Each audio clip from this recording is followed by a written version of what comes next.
Bonjour tout le monde, merci de nous avoir rejoints, j'espère que vous allez bien. Je suis heureux de vous retrouver pour cette toute nouvelle émission. Aujourd'hui, nous allons faire un petit focus sur l'école de Sourtes. Je ne vous en dis pas plus, ce sera juste après le résumé de l'actu du jour. Les élèves de CM1 et CM2 de l'école de Sourtes ont écrit des chansons depuis leur entrée au CP. Ils viennent d'enregistrer un CD de 14 titres originaux en studio à Bidin. L'aboutissement de 5 années de travail avant l'entrée au collège pour les CM2.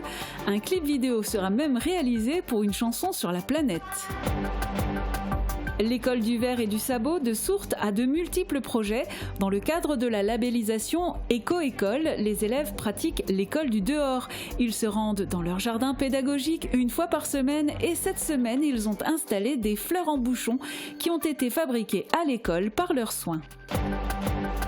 Les sapeurs-pompiers du SDIS 57 ont diverses spécialités. Ils sont une soixantaine sur le département à avoir une habilitation de sauveteur animalier. Les espèces qu'ils rencontrent durant leurs interventions sont très variées. Il y a des animaux domestiques, mais d'autres sont plus insolites, comme des serpents, des araignées, des ratons laveurs ou encore récemment un ouistiti. Le troisième binôme présenté cette semaine pour les élections départementales dans le canton de Sarreguemines est composé de Philippe Derleder. Il était candidat à l'élection municipale de Forbach sur la liste de Lucien Terragnolo. Son binôme féminin est Morgane Weber. Elle était candidate à l'élection municipale de Sarreguemines sur la liste d'Éric Bauer. Les deux candidats se présentent pour la première fois aux élections départementales sous l'étiquette Rassemblement national. La semaine dernière, les CM1 et CM2 de l'école de Sourtes ont passé une journée un peu particulière. Ils se sont rendus à Bidin dans un studio d'enregistrement pour produire un CD. Comme des pros, les CM1 et CM2 de Sourtes sont aujourd'hui en studio. Avec Katia Failly, leur professeur, ils enregistrent un CD de chansons qu'ils ont eux-mêmes écrites depuis le CP. Pour les CM2 qui entrent au collège à la rentrée prochaine, c'est l'aboutissement de 5 années de travail.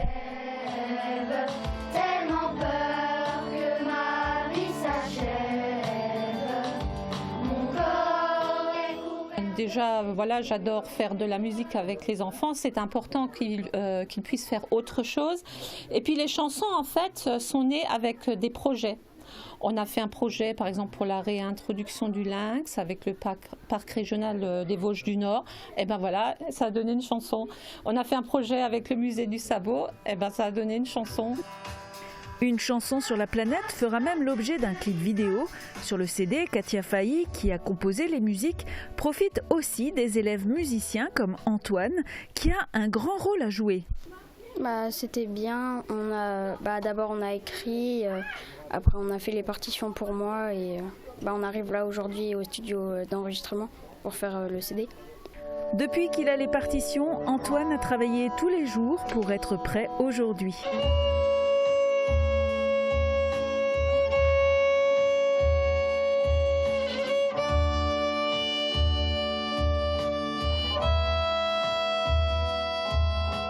À la clé, un CD de 14 titres destiné aux parents, mais pas seulement. Avec la vente de ce CD, l'école compte renflouer un peu les caisses de la coopérative scolaire. Avec mon ami, mit meinen Freund, möchte ich auch tanzen, je danse la polka. Avec mon ami. Et les enfants de l'école de Sourtes ont plusieurs projets sur le feu. Ce matin, ils se sont rendus dans leur jardin pédagogique pour y installer des fleurs en bouchon, un projet qui entre dans le cadre de la labellisation Éco-École. Il y a plusieurs manières de valoriser les déchets et dans le cas des bouchons en plastique, les enfants de l'école de Sourtes ont imaginé des créations originales dans le cadre de leur label Éco-École. Nous avons réalisé des fleurs géantes en collant des bouchons.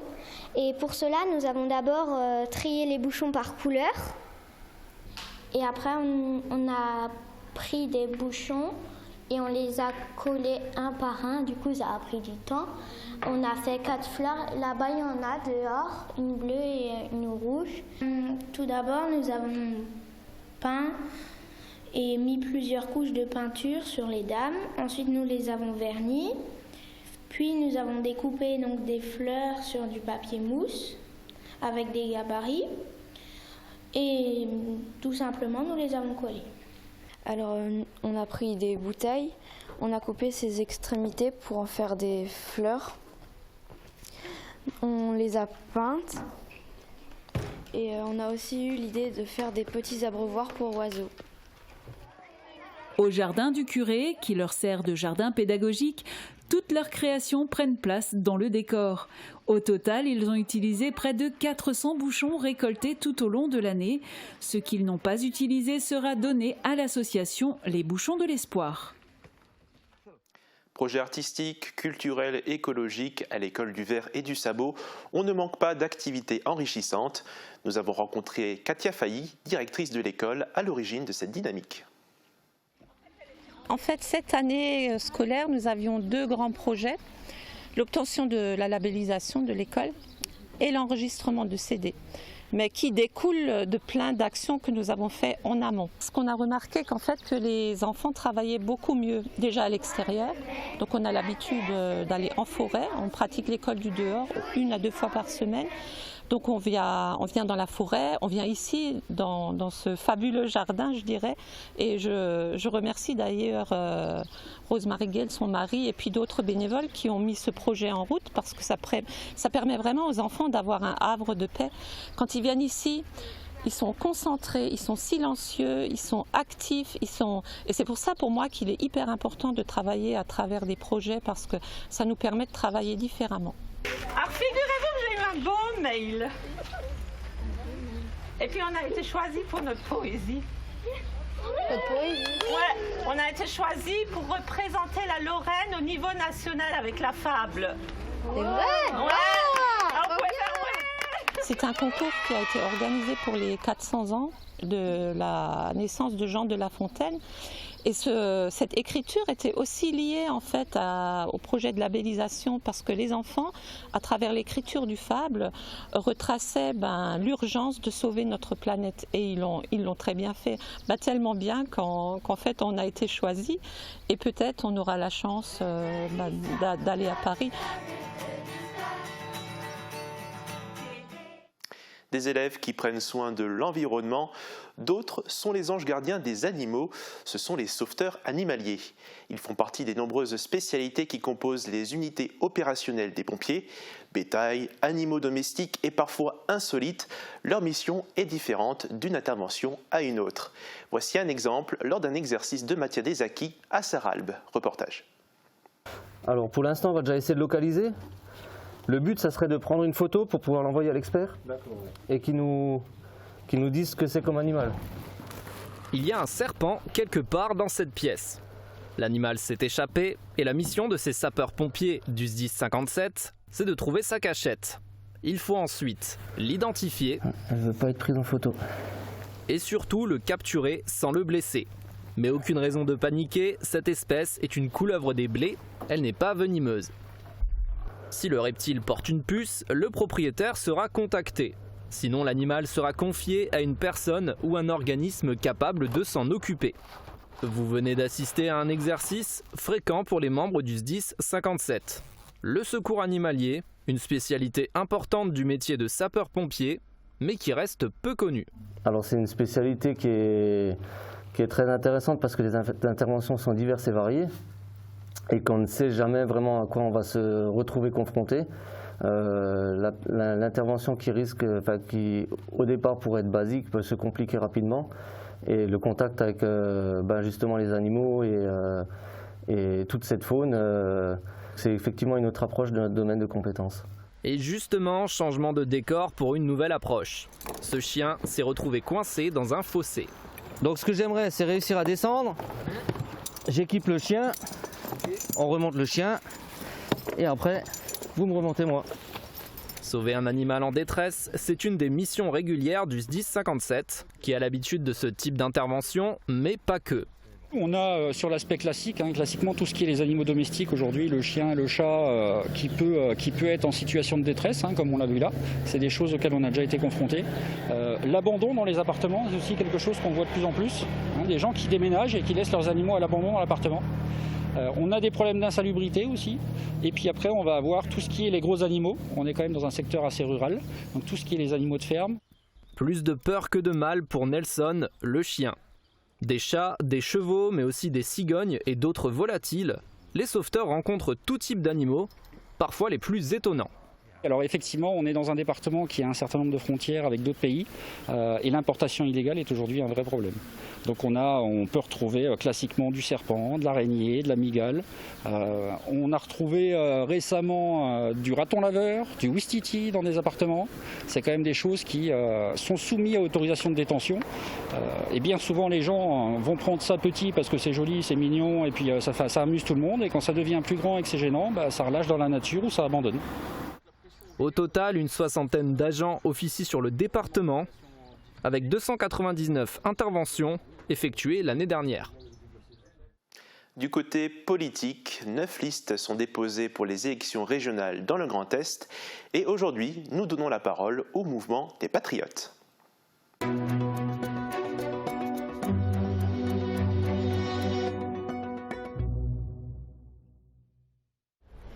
La 4e liste candidate aux élections régionales dans le Grand Est a pour nom Liberté. Elle est menée par Florian Philippot. Et le numéro 3 dans la section Moselle est Éric Villain. Bonjour. Bonjour. Je voudrais que vous nous disiez en premier quel est le bilan que vous dressez de la mandature écoulée dans le Grand Est. C'est un bilan plutôt mitigé parce qu'on pourrait s'attendre de la part d'un médecin comme Jean Rotner, qui était président de la région pendant 5 ans et qui a vécu la crise sanitaire. On aurait pu s'attendre à lui à plus de soutien pour les entreprises et pour les habitants de la grande région. Je prends pour simple exemple, pendant cette crise sanitaire, on a fermé les pistes de ski et on a fermé les stations de ski. Et on les rouvre là maintenant à l'été. Or, Jean Rotner, qui était lui président de la région, aurait dû monter au créneau pour éviter ce genre de bêtises. Quels sont du coup les axes que vous mettez-vous en avant dans votre programme ? Les axes, ce sont toujours les mêmes problèmes, les problèmes d'insécurité, les problèmes de développement économique. Mais là encore, nous sommes la seule liste souverainiste. Aujourd'hui, les autres listes sont là à prétendre qu'ils peuvent agir sur la sécurité dans les transports notamment. Or, quand on est dans l'espace Schengen, on ne peut pas maîtriser sa sécurité parce qu'on ne maîtrise pas son immigration. Concrètement, quels sont les projets que vous proposez qui concernent directement les habitants de l'arrondissement de Sarreguemines ? Désenclaver tout le côté qui est la frontière allemande, tout ce qui est le Beacherland, avoir des transports plus réguliers, plus adaptés et aussi une sécurité dans les transports mieux formés. Le mieux vivre devient une priorité après plus d'une année de crise sanitaire. Selon vous, quelles leçons le Grand Est devrait-il en tirer ? Mais le Grand Est, si vous voulez, quand les gens vont aller voter, quand tous les citoyens vont mettre leur bulletin dans l'urne, ils vont voter pour un élu local. Un élu local, c'est quoi? C'est le représentant, c'est leur représentant au sein d'une assemblée, que ce soit à l'Assemblée nationale pour les députés ou à l'Assemblée régionale pour les conseillers régionaux. Et on a le devoir de dire la vérité aux gens. Et aujourd'hui, les autres listes ne disent pas la vérité aux gens. Je vous le disais tout à l'heure, quand on appartient à l'Union européenne, on ne fait pas ce qu'on veut en termes d'achat, notamment d'achat des collectivités. Il y a des règles qui sont imposées par l'Union européenne. Même chose au niveau de la sécurité. Il y a une ouverture des frontières qui est imposée par l'Union européenne. Et on ne peut pas aujourd'hui dire aux gens on va faire ci, on va faire ça, on va acheter du local, alors qu'on prétend être européiste. Je vous propose maintenant de vous adresser directement aux téléspectateurs et aux électeurs potentiels. Pourquoi les électeurs devraient-ils faire confiance à votre liste ? Parce que c'est une liste souverainiste, c'est une liste qui est là pour défendre les intérêts des Français et ici des habitants de la région. Je pense que notre objectif est prioritaire dans l'intérêt, le bien vivre, le mieux vivre, que ce soit au niveau sécurité et que ce soit au niveau du pouvoir d'achat ici dans la région. Et aussi arrêter, parce qu'on nous prévient qu'il y aura d'autres confinements, arrêter cette fermeture à outrance de toutes les activités économiques de la région. Les gens n'en peuvent plus. On voit que les vaccins ne servent à pas grand-chose. Aujourd'hui, en Angleterre, il y a des pics de variants se font apparaître tous les jours. Donc il y a vraiment avoir une cohérence aussi dans ce combat-là. Eh bien, comptage des voix dimanche 20 juin au soir du premier tour des élections régionales. On retrouve maintenant les prévisions météo de Sandrine et juste après, nous vous présenterons le dernier binôme du canton de Sarreguemines pour les prochaines élections départementales. Il s'agit de Philippe Derleder et Morgane Weber. A tout de suite. La météo vous est présentée par le Crédit Mutuel. Une banque qui appartient à ses clients, ça change tout. Protégez et mettez en lumière votre maison avec toutes les nuances de crépi proposées par Modèle Habitat.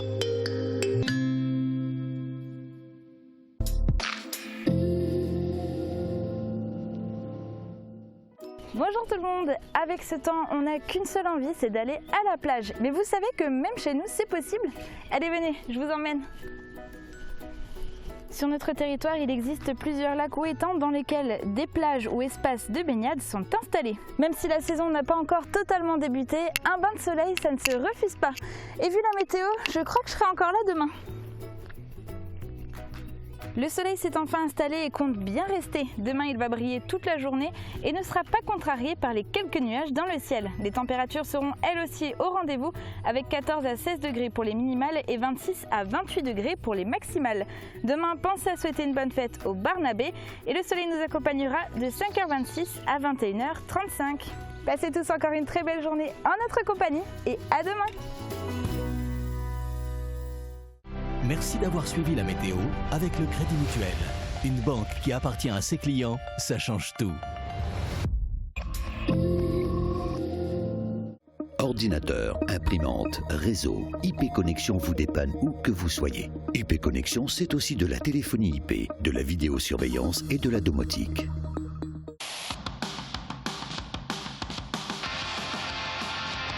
Le Platt est toujours vivant.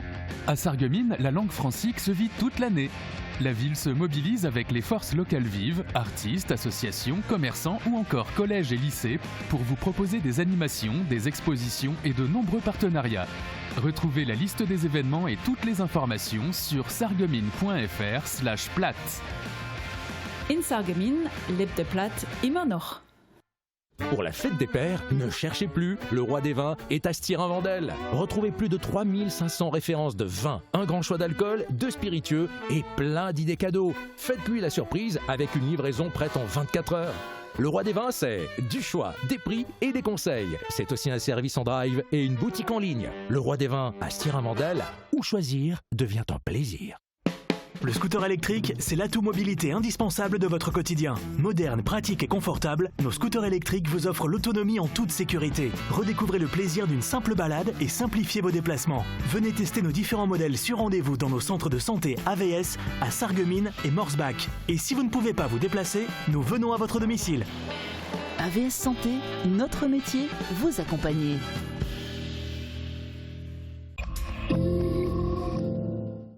Le week-end prochain aura lieu le premier tour des élections départementales. Aujourd'hui, nous finissons le tour des binômes de l'arrondissement. Nous allons vous présenter Philippe Derleder et Morgane Weber pour le canton de Sarreguemines. Ils sont sous l'étiquette Rassemblement National. Je vous laisse donc en compagnie de Julia. Moi, je vous dis à très bientôt et d'ici là, prenez soin de vous.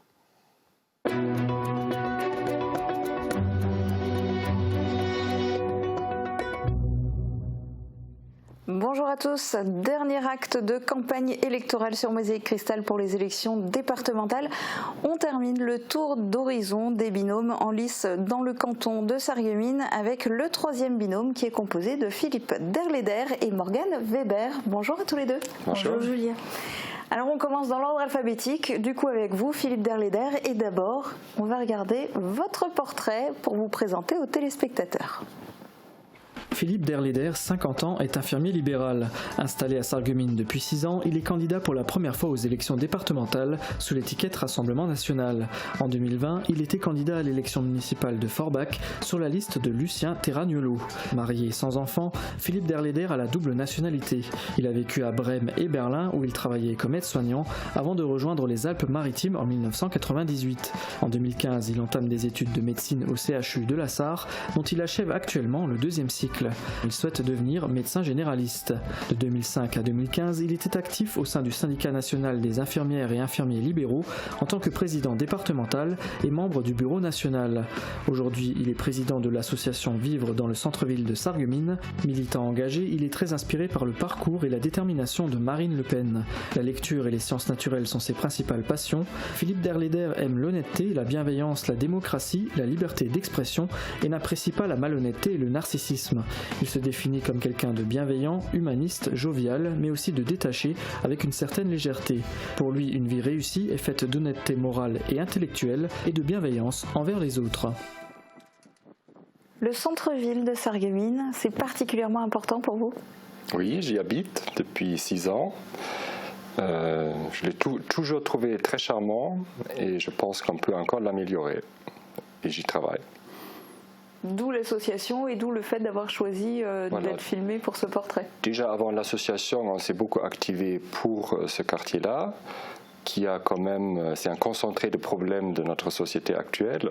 En fait, j'ai retrouvé un peu les problèmes que j'ai connus dans les grandes villes, je les ai retrouvés à Sarreguemines. Voilà, quasiment identique, un copier-coller, sauf que j'ai l'impression que dans les petites villes, on est moins préparé pour, c'est-à-dire le trafic de drogue, les incivilités, voilà, par exemple. Alors, qui dit binôme dit 2 candidats. Avant de vous donner la parole, Morgane Weber, on va vous aussi regarder d'abord votre portrait. Morgane Weber, 29 ans, est employée de restauration. Sous l'étiquette Rassemblement National, elle est candidate pour la première fois aux élections départementales. Célibataire sans enfant, elle vit à Sarreguemines.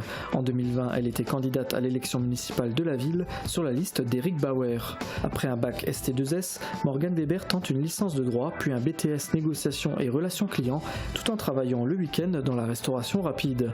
Pour des raisons personnelles, elle n'ira pas au bout de ses études et continue de travailler dans la même enseigne depuis 10 ans. Elle prépare actuellement un concours dans la fonction publique administrative. En 2019, elle décide d'intégrer le Rassemblement National et découvre le monde politique, un défi qu'elle souhaite relever. Très active sur les réseaux sociaux, elle se retrouve dans les idées véhiculées par Marine Le Pen. La marche rapide est son principal passe-temps pour se détendre après une journée de travail. Morgane Weber apprécie la franchise, la démocratie, la liberté d'expression et a une aversion pour l'hypocrisie et l'opportunisme. Elle se définit comme une personne à l'écoute, ouverte, soucieuse des autres, mais aussi sensible et têtue. Savoir se relever et ne rien lâcher font partie de sa philosophie. Elle reprend les mots de Johnny Depp: quand la vie te présente 1000 raisons de pleurer, montre-lui que tu as 1000 raisons de sourire. Et alors, quelles sont les 1000 raisons qui vous ont fait choisir ce décor pour votre portrait ? Alors du coup, moi je suis née à Sarreguemines, j'ai toujours vécu à Sarreguemines. Et c'est vrai que le casino des faïenceries, c'est la particularité de Sarreguemines. Et les faïenceries, c'est quelque chose de connu mondialement. Et c'est vraiment un décor qui est apprécié par beaucoup de gens à Sarreguemines, mais aussi par les Allemands qui viennent rendre visite. Alors maintenant qu'on en sait un tout petit peu plus sur vous deux séparément, je voudrais qu'on en apprenne plus sur le binôme que vous formez. Vous vous connaissez depuis combien de temps ? Depuis, on va dire, peu, parce que du coup, comme je suis adhérente au Rassemblement National, Philippe m'a contactée pour être son binôme. Donc du coup, au téléphone, ça a été un petit coup de foudre politique parce qu'on s'est vraiment entendu sur beaucoup de choses. Et du coup, j'ai accepté d'être son binôme, de faire partie de cette aventure. Donc au départ, l'initiative venait de vous ? C'est ça. Mais du coup, c'est votre parti, c'est le Rassemblement National qui a proposé cette formation de binôme, qui vous a donné son numéro. Vous n'étiez jamais croisés avant ? Non, alors moi j'étais investi candidat déjà en mars de cette année. En fait, je fais une candidature officielle au siège. Et ensuite, j'ai pu contacter d'autres adhérentes ou sympathisantes pour compléter le binôme. C'est comme ça la marche à suivre.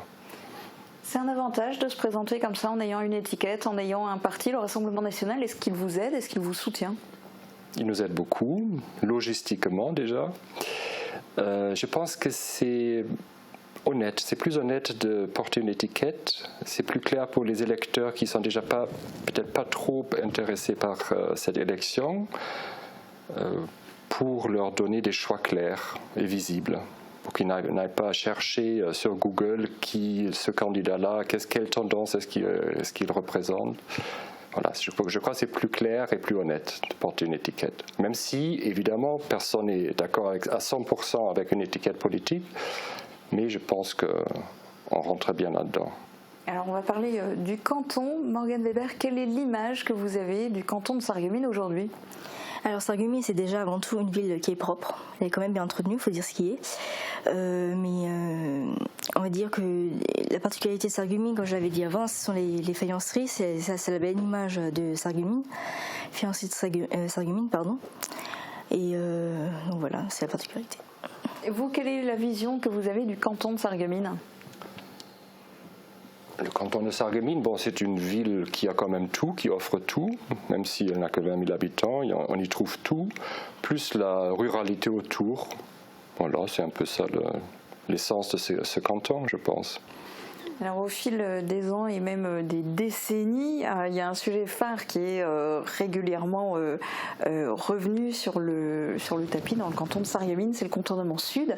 Quelle est votre position dans ce dossier ? On a déjà été interviewé par les Républicains d'Orin à ce sujet et on est surpris de voir que ce dossier traîne depuis 50 ans, on peut dire ça comme ça, et que ça n'avance pas. Donc c'est une véritable arlésienne, on en parle et rien ne sort de terre. Alors qu'il y a la souffrance qui est réelle des riverains, il y a 30 000 véhicules qui passent par jour, enfin qui débouchent, qui sortent d'une autoroute pour tomber dans une ville où il n'y a pas de moyens adéquats pour les accueillir. Voilà, donc c'est la pollution, le bruit, les dangers, voilà, tout ça, c'est pas résolu. Depuis 2012, on avait un tracé qui était pourtant accepté plus ou moins par tous. Et encore, depuis 2012, rien n'avance, ou presque. Donc, Du coup, moi, j'ai rien à rajouter là-dessus. Alors, si on revient au canton de Sarreguemines, parce que tout à l'heure, vous parliez surtout de Sarreguemines, de la ville, mais il y a eu beaucoup de changements, et le canton, en fait, il y a 16 ans, de la seule ville de Sarreguemines, on est passé à un canton d'une seule ville représenté par un conseiller général, à un canton maintenant de 20 communes, représenté par un binôme, 2 conseillers départementaux. Vous en dites quoi de cette évolution ? C'est déjà pas mal, c'est déjà plutôt bien, mais il y aura toujours plus à voir. Après, le quoi, c'est la surprise, ça pourra nous faire des surprises aussi, donc à voir. Et c'est vrai que ça a déjà eu une très belle évolution sur le canton, oui. Et vous, un canton qui passe d'une commune, d'une ville, à 20 communes, vous en dites quoi ? Avant, il était quand même composé encore de plus de communes. Je pense que y a plusieurs changements ces 50 dernières années. Donc donc parfois ça s'agrandit, ça rétrécit. Là, je pense que c'est bien. C'est un beau mélange entre ville et ruralité. Je pense que c'est bien comme ça.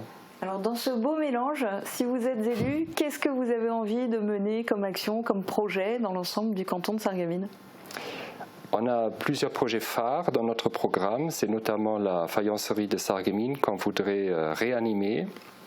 Il y a déjà actuellement 2 très beaux musées, le Moulin de la Blise et dans le centre-ville. Par contre, il n'y a pas d'atelier d'art vivant. Ça veut dire que les touristes viennent, ils ne peuvent pas acheter un objet de Sarreguemines. Donc je pense que ça manque, ça existe dans d'autres sites industriels ou artistiques comme à Saint-Louis ou à Meisenthal. Et je pense qu'avant de perdre ce savoir-faire, avant de perdre cette marque qui est mondialement connue, il faudrait coupler au musée actuel un vrai atelier d'art vivant dans un pôle touristique, ce qui est notre compétence. Et vous, ça serait quoi votre action coup de cœur sur le canton de Sarreguemines ? Pareil, la Philippe il a tout dit, donc c'est comme les faïenceries, c'est vraiment quelque chose de connu sur Sarreguemines. C'est vrai qu'on pourrait réanimer les faïenceries, si je peux le dire comme ça. Donc voilà. Quelle est la compétence départementale qui vous tient le plus à cœur et pourquoi ? Compétence départementale, déjà c'est au niveau de la sécurité. Au niveau département, donc soutenir les pompiers aussi. Ils ont été assez méprisés par Patrick Weyton, le président, qui a assez traîné long leurs compétences, on va dire. Voilà. C'est aussi ce qui me tient à cœur au niveau départemental. C'est aussi rénovation des EHPAD. Il y a des EHPAD pour des maisons de retraite qui doivent être faites. Il y a aussi mettre en place des cantines dans les collèges. Et voilà. Mais tous les collèges ont déjà une cantine? Pratiquement pas tous, non. Il y a certains collèges qui n'ont pas de cantine. Dans l'arrondissement? L'arrondissement, ou pas l'arrondissement souvent, mais dans le département en tout cas. Et vous, Philippe Derleder, c'est laquelle la compétence départementale qui vous parle le plus? Alors, affectivement, je dirais c'est la culture. Parce qu'on a quand même, ça fait partie de notre responsabilité, la culture, comme pour la faïencerie. Donc je pense qu'on pourrait faire beaucoup plus. Je crois actuellement, c'est 0,5% du budget global. Je pense qu'on pourrait faire plus et mieux. Alors vous avez cité l'exemple au niveau des faïenceries à l'échelle de l'arrondissement de Sarreguemines, du canton de Sarreguemines. Si on regarde à l'échelle du département, qu'est-ce que vous aimeriez comme politique culturelle à l'échelle du département alors? Peut-être on pourrait faire plus de choses pérennes qu'actuellement. Alors là, actuellement, il y a l'exposition Astérix au château Malbrouck, mais ça, c'est provisoire. Voilà. Moi, je voudrais faire des choses qui durent, surtout dans une région, dans un département où on a la route du feu, voilà, avec tout ce qui est verrerie et cristallerie. Je pense qu'il faudrait miser là-dessus. C'est ça le point fort. Plus qu'Astérix. Si vous aviez à choisir à l'heure actuelle une commission, ça serait laquelle? Parce qu'il y a 6 commissions départementales à l'heure actuelle. Est-ce que vous les connaissez? Est-ce que vous sauriez dire d'entrée de jeu dans laquelle vous voudriez siéger si vous êtes élu? Moi, je viens à peine de découvrir le monde politique, donc du coup, je connais pas trop, non. Je laisse plus la parole à Philippe sur ce coup-là. Est-ce que vous y êtes intéressé un petit peu aux commissions actuelles du département? Non, là c'est la politique politicienne. J'attends les élections et après on verra, ça sera des tractations, voilà. Alors dans les tractations, il y aura aussi justement au niveau du 3e tour, l'élection du président, du vice-président. Est-ce que ça, vous y avez pensé déjà? Ça sera quelqu'un du RN, j'espère. Il y a des binômes candidats dans tous les cantons? Alors oui, dans tous les cantons, sauf un où on soutient notre candidat. Donc on a choisi de soutenir notre candidat c'est le 27e canton. Tout à fait, oui. Qu'est-ce que vous auriez envie de dire en vous adressant directement aux téléspectateurs qui sont des électeurs potentiels pour un certain nombre d'entre eux qui sont dans le canton de Sarreguemines? Qu'est-ce que vous voudriez leur dire pour qu'ils vous fassent confiance, pour qu'ils votent pour vous? C'est quoi votre message? Du coup, on est le seul parti politique qui répond aux électeurs, qui répond à la population française. Voilà.